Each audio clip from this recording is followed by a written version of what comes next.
We are live. We have Jeff Nelson and Julie Vitale. And Jeff, we're at one of your businesses. Where are we at right now? We're at Northwoods General Store.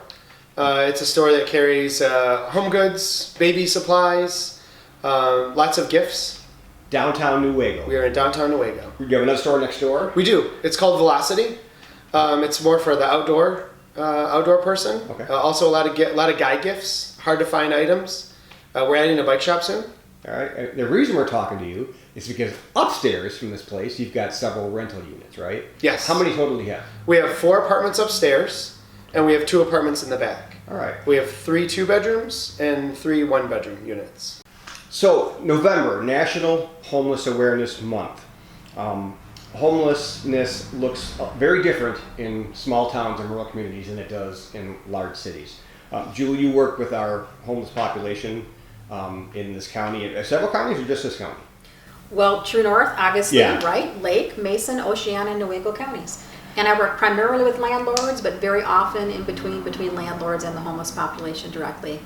What's the difficulty in getting landlords to be willing to take on a renter who maybe had previously been homeless or nearly homeless? I think, and Jeff can probably speak to this better, but from the landlords I talk to, when they're dealing with an at-risk population, for some reason, there's a stigma that they're different than I am. They're different than the landlord is. They behave differently.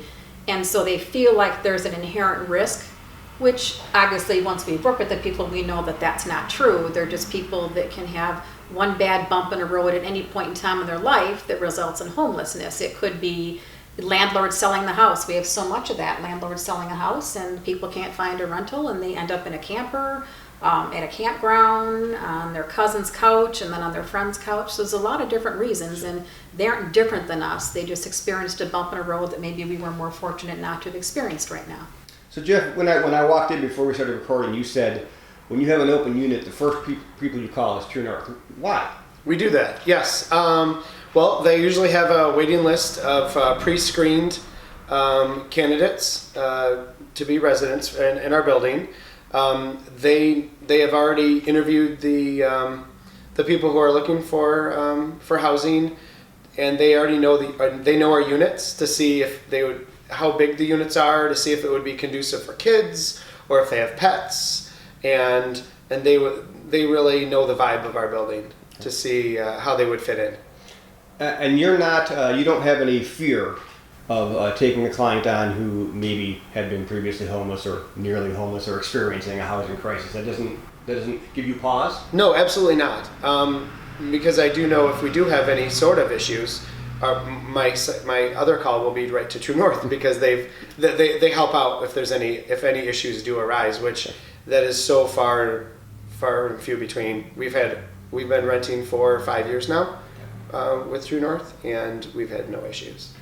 TrueNorth, as you know, has a variety of programs that can address, anybody who meets our eligibility, the needs that they have, a variety of programs and very flexible programs. So what Jeff was alluding to is the caseworkers not only know his units, they know their participants, they know what programs will fit that participant, and they know what programs will work with his unit, his portfolio, and the direction that he wants to take his business in.